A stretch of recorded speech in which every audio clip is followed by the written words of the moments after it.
You may think when you're newly married, oh, it's just going to be like this forever, and we're going to be here forever. God may move you here and there. There might be shifts. You might have children when you didn't expect to have children. You might not have children when you want to have children. Yeah. So life is a journey, and marriage is the car on the journey. Yeah. So people out there, they might think they're the only ones who experience this.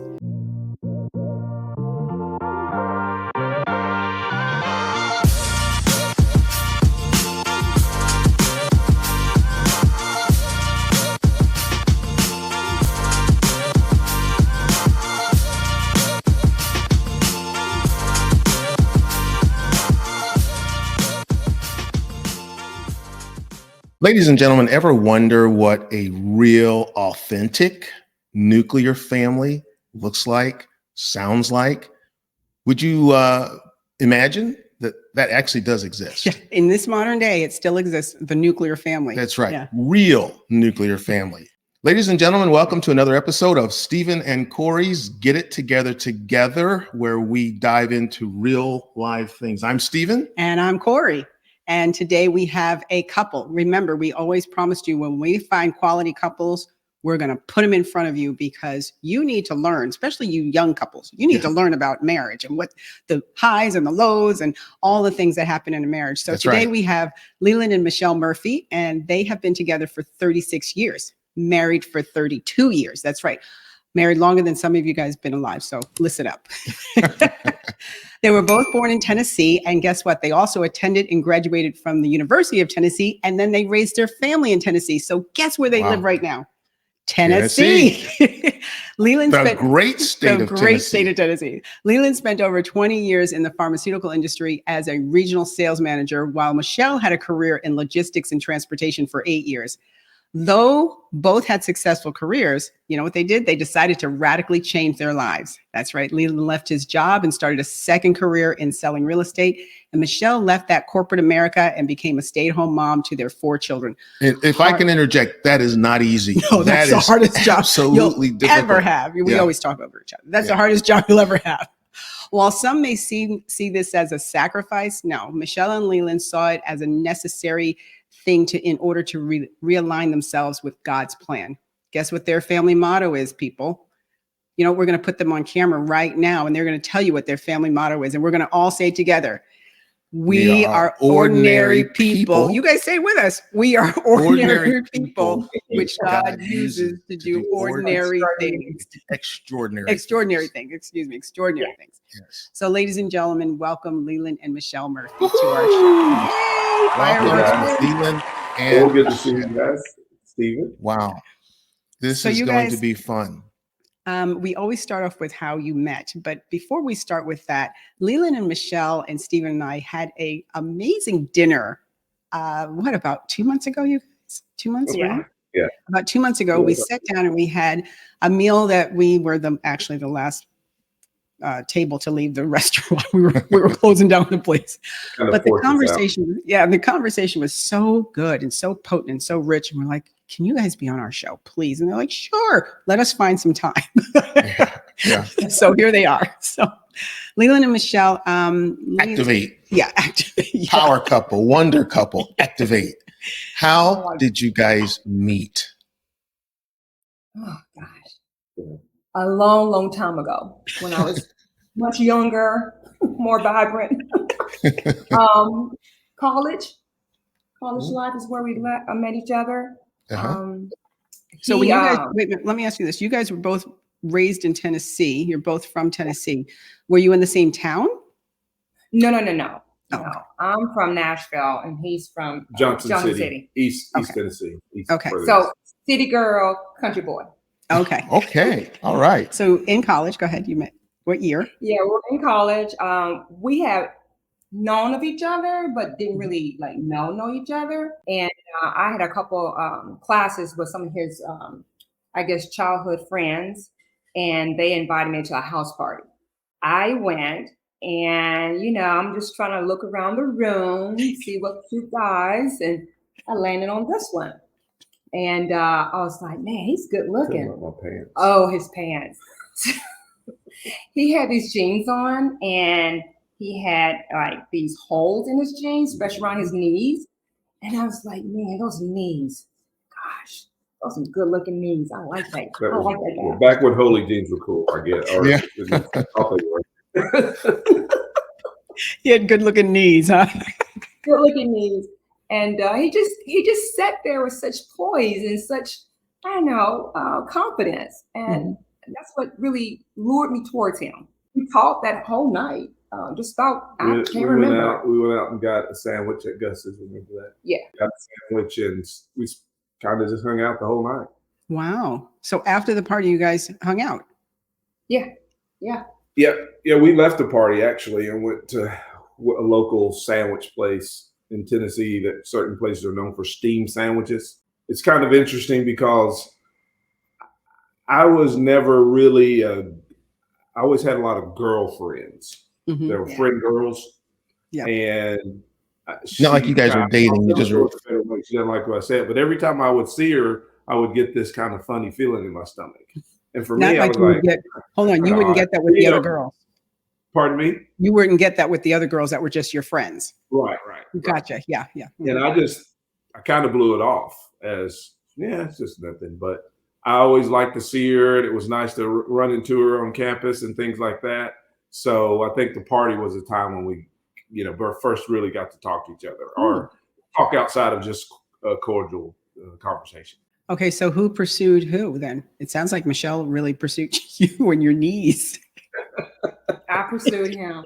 I mean, I had kissed a lot of frogs, and I kind of knew this guy right here was like, he was legit. He was a smart guy, good looking guy. He was friendly. People just seemed to gravitate towards him. And I was like, I want to know this guy. I pursued him, like maybe stalked him a little bit. Leland said she stalked me. It didn't scare him off, so I must have done something. I'm going to go until he says stop. But Leland, and hold on a second, with all the friends that you had, female friends, I mean, what was different about this one that feeling took it to the next dimension? Yeah, it truly was just a feeling. It was just something in my gut and my intuition that was different. And I guess I was kind of that guy that always had a lot of girlfriends, but never really got the girl. When I was in college, I thought, well, when I graduate, I'm just going to be a single guy for a number of years and play the field and figure out who I want to marry. But, it's really interesting when you look at things. I'm pretty hard-headed. So, and I'm also introspective and retrospective. So when I look back on our whole life, and we'll get into it later and everything, you can see how God was inspiring it all, because God knew that wasn't where I needed to be to play a player. He knew I needed to be with someone who was more grounded and how we could start a family together. Wow. So in that process of realizing that, who asked who on the first date? I think we just sort of like. I'm sure I asked you out on a date, because if you'd asked me out on a date, it would have had to be very casual. But so we didn't. I think we just kept, meeting each other and setting things up that way. I don't know if we actually had a formal date. Right. I don't remember a formal date. I remember that night that we first talked for a couple hours after the party, and from that point on, it just seemed like we just hung out together a lot. So. Yeah. And you guys really seem compatible, obviously, over all these years. But I mean, what is this energy been very similar to back then in terms of? Yeah. Right. Wow. Yeah. I mean, I was a poor college kid, so I never really went out on dates that much because I couldn't afford to pay for things. So we would do kind of get together things and a lot of dorm parties and things like that. But you know what? Isn't that still a date? We had we actually had a show about when you can date, you don't have to necessarily spend a lot of money. Absolutely. Our show was about finances, and you can go on a date and just walk through a park. So some of just hanging out, especially as a college student, hanging out is a date. That's dating because you're spending time with each other. So okay, so you guys meshed there. How about your everything meshed, like spiritually, your social standards, how you rate, all that aligned? or did you have any challenges there? Or? A mixture. I would say, family-wise, we were both very family-oriented because, my mom and dad, had been married for, several decades and years, and my sister and my brother were both married, and so getting married, and that was very important to find a guy that understood that family was important. And then his family, I mean, I love his family to death. Like, I thought, like, if something happens between me and Leland in a bad way, like he's no longer a part of the deal, I'm gonna be a dog about his family because they are That's great. Well, and you think about it too. I was born in '66. She was born in '67. So there was still a strong, intact family culture, and particularly in the Black community. I really didn't know anything else other than be married, stay married, and have kids. There were a few people in my friend group growing up that there may have been an absentee father, but it was a little more rare. And there may have been one or two divorces. I could probably count them all on one hand that I knew of. So it wasn't the image was set up that was an expectation. Right. So I can't say I could process and thought about that a lot. It was just the way that the culture was at the time. Yeah, both our families modeled that, nuclear family before nuclear family was a thing. So when it was the norm. It was the norm. Yeah, exactly. Yeah. Interesting. So, okay, so you go on your date or whatever. You are dating. You are dating. You're just going out and meeting and hanging out together. And so, when did you get married? Like, were you still in college, or did you date after college, or when did you decide you're the one? And who? I guess you both decided that, but when did that happen? Okay, this is the person I'm going to marry. Apparently, Michelle, it happened to you as soon as you saw his knees. Yeah. And got to know his family. But how about you, Leland? I was ready to get married to Leland like as soon as possible. But I was almost a year, maybe a semester ahead of him. And so I'm just looking at the clock going, man, I'm about to graduate and dude's not doing anything. Like, come on. Well, she got a job. So I actually started college before her, but took a year off after my first year and then went back full time. So I was really tracking the same, but I needed one class to graduate. So I graduated the fall of the same year. She graduated in '89. I graduated that fall. She got a job in Dallas, Texas. And I got a job opportunity with Macy's department store in Atlanta. And I asked them if I could transfer to the Dallas store. And they were like, well, we hired you for Atlanta. But once again, God worked it out. And I did. And I ended up in Dallas. So we lived together for a while, it was going against my upbringing. But we kind of just did it because we were not really practicing our faith at the time. Yeah. We grew up in the church. Knew who the Lord was, but just, I feel like when you hit college, it sometimes pulls you away. So I remember having a conversation with Michelle's mom, and she said, you're not going to move in with Michelle. And I said, well, so you could convince me and you can make a good case, but if you tell Michelle that, she's going to do the opposite. So I would advise you not to tell Michelle that. Her mom advice on how to. So we lived in Dallas for how long? Well, before we got married, 6 months, a year. Yeah, it was about 6 months or a year, and then we flew back to Nashville and got married in Nashville. Gotcha. Okay. So and then went back to Dallas. Yeah, we were living in Dallas. We just came into town. We jokingly say we had her mom's wedding, so we flew into town. And she knew all the people there. We didn't know it. She knew a few people. Yeah. I didn't know anyone except for my family that was in the wedding. It was a huge event. It was huge. I always say that it was like a huge play, and we were the main characters. We flew in, put our costumes on, and had Flew back, had to, And wedding. your mother was the director, right? Yes. Yes. And producer. I'm getting a Yes. real kick out of this because, you know, a lot of times if you just meet Michelle on the surface, you think, oh, she's kind of a little meek, and that this girl, she has got it going on, man. If my mama tells me this, I'm doing this. I think we call it passive aggressive. I know what I want. I'm just, Well, There you go.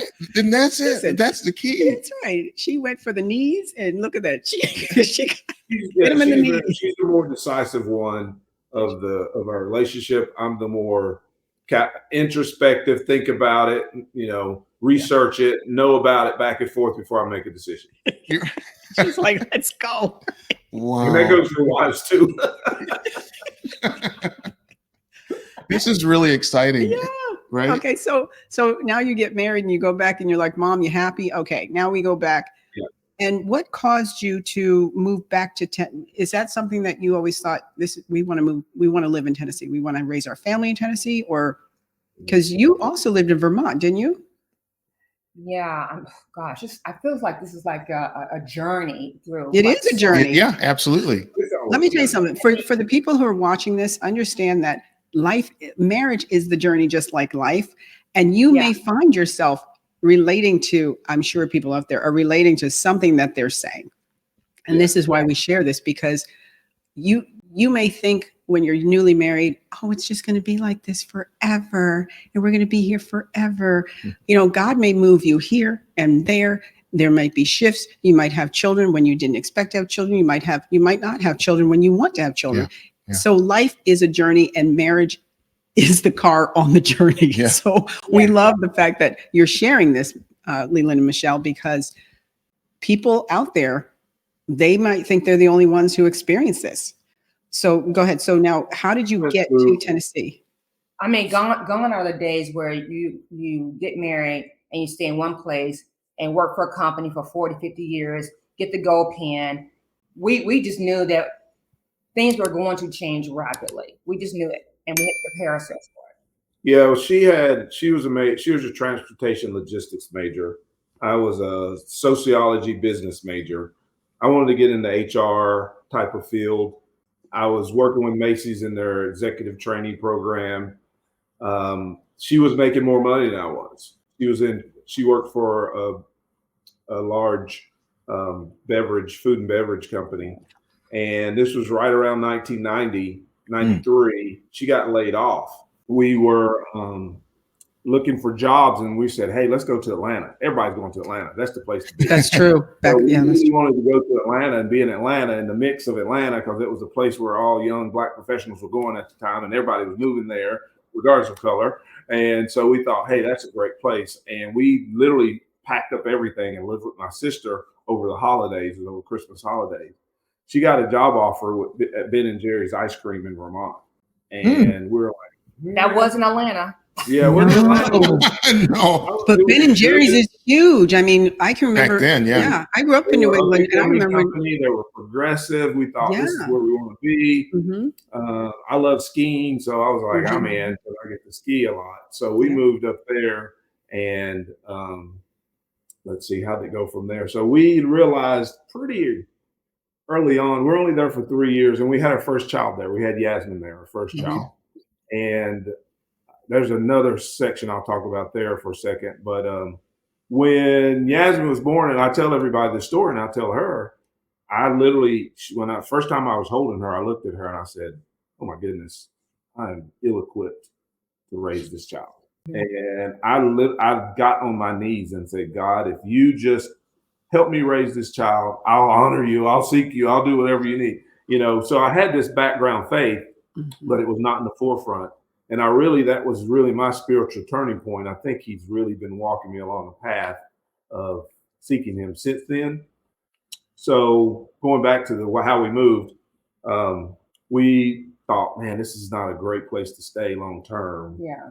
Let's try to get back to the South, at least the South, and be closer to family, because we're 13 or 14 hours away from everyone. Wow. And hardly anyone came to Vermont to visit us. It's too far away. So she put her resume out there again and got a job offer in Florida. So we moved to the Tampa area. Yeah. And oh man, this thing could go on for 4 or 5 seconds. Let me ask you There's a this. whole lot of Let me stuff ask that you this, God has Leland. done. Let me ask you this. Pardon? The couple that we just had on last week, same situation, that she was making more than him. So he actually was a stay-at-home dad for a while, for a couple of years. Were you a stay-at-home dad, or were you working while? No, I was always working. I was So finding who was jobs. watching Yasmin in Maine Or in or Vermont. in Vermont? We found a lady who was a babysitter. Okay. She took care of kids out of her home. Yeah. And good. I was like, I don't know if I like this. It's kind of weird. Turns out to be a sweet lady who is a good friend to this day. And it was a blessing.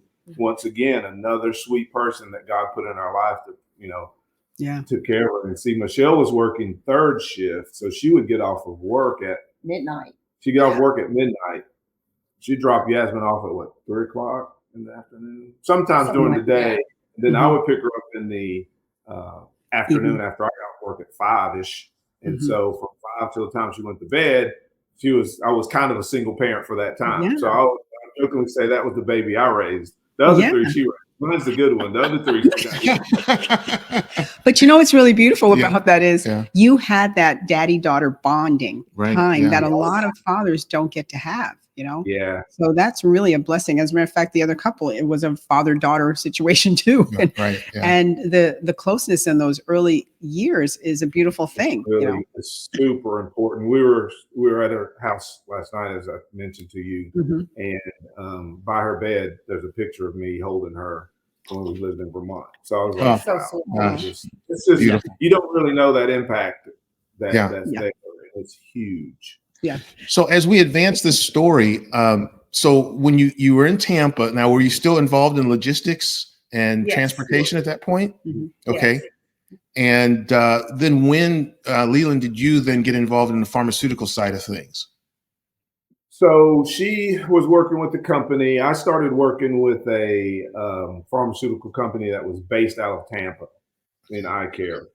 And things were just not progressing very well. No, I'm sorry. I was working with a customer service consulting company. I moved over to the pharmaceutical company after that. Things were not progressing really well with that job I had inside.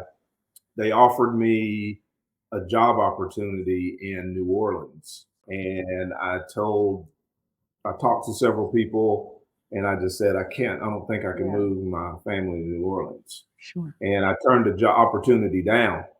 And I thought, well, within a week, within 6 months or a year, they may give me another opportunity. 2 weeks later, they said, how about Baltimore? And I thought, not a lot better. But I was afraid to turn that opportunity down. She may have been pregnant at the time. You were pregnant at the time. Yeah, with her second child. Yeah. So I was really trying to figure out how I can change this dynamic up so where I can be make more money, where she could possibly stay at home or work part-time or something like that. So we moved to Baltimore, and we had a great little house in Tampa area, gated community, swimming pool. We moved to Baltimore. We can barely afford a row house. Wow. Yeah. Wow. And then she's home, and there's another side story to that, how Madison was born in the car on the way to the hospital. What? That's always a showstopper. Oh my God. Wait, okay. Hold on. Again, audience, I want you to hear this too. You take the opportunities that will benefit your family. Yeah. You don't get comfortable. And like Michelle said, there's nobody stays at a company anymore for 40 years. Companies don't even want you to stay for 40 years. Yeah. However, you jump when it's time to jump, because you're leaping in faith and you're trusting God to move you in the direction that is best for your family unit. So this is really cool to hear this, because a lot of people just see a lifestyle and they don't realize how that lifestyle happened. Right. So now, Michelle, you have this, you guys are you're in the ambulance or in a car? Where are you having this baby? Oh, you want to back up to that story? So we'll back up to that story. Gosh, I am, when Leland was, I guess in Baltimore, I was still in Tampa, and I was trying to get the house ready.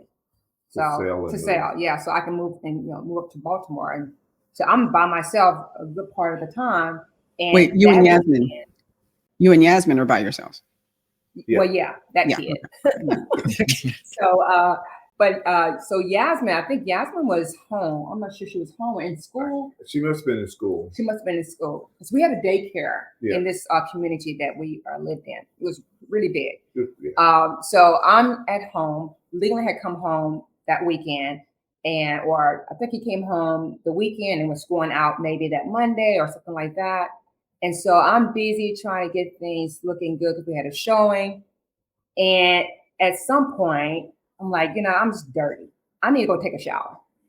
I get into the shower, and I think that's when something happened, but I didn't know something happened. Right. 'Cause you're And in so I think my water broke, and I came out, and I was still fine.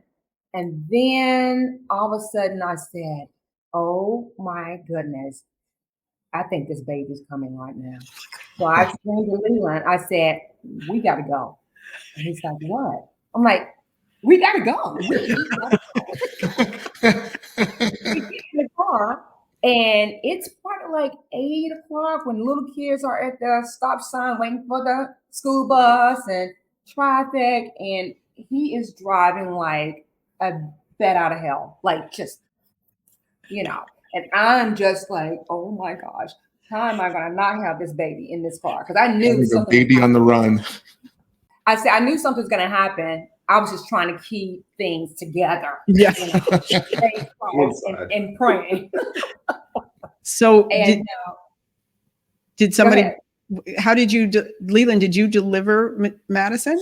So Yeah. So I just said, we're probably only 20 minutes from the hospital total travel time. Yeah.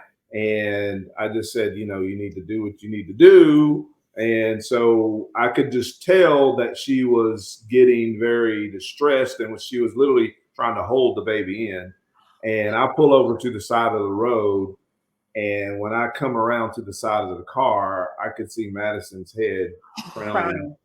And so I just said, we positioned her so that she would sit up. And as soon as she sat up, she came out right in my hands. Oh, wow. Wow. Yeah. Wow. Ladies and gentlemen, if you have just joined us, we are having a phenomenal. You got to go back and hear the first part of this podcast. We are visiting with Leland and Michelle Murphy, an all-American couple, a beautiful nuclear family. Mm-hmm. And we're hearing their story, how they first got started and, wrestled with the corporate world and jobs and relocation, and then ultimately having a baby in the car. Stay tuned for part 2 of this wonderful, wonderful session with Leland and Michelle Murphy.